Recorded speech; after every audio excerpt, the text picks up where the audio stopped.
Welcome to Burlap Teachers. Enjoy the video. You start by signing into your Google account and opening Google Forms. Once signed in, click the plus blank or pick a template. This gets you straight to editing.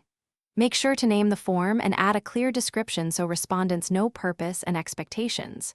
You should also toggle immediate settings, collect emails, restrict to organization, and limit to one response, because these control who can answer and how you'll receive results.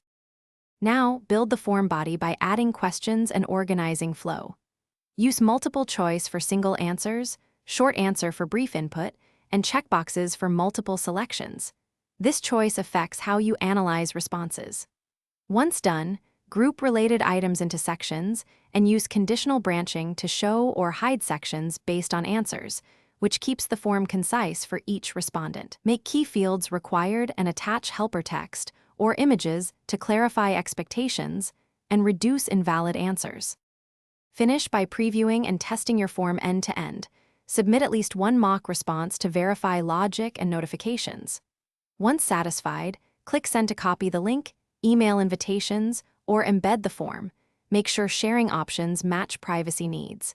Monitor the Responses tab and export data to Google Sheets for analysis.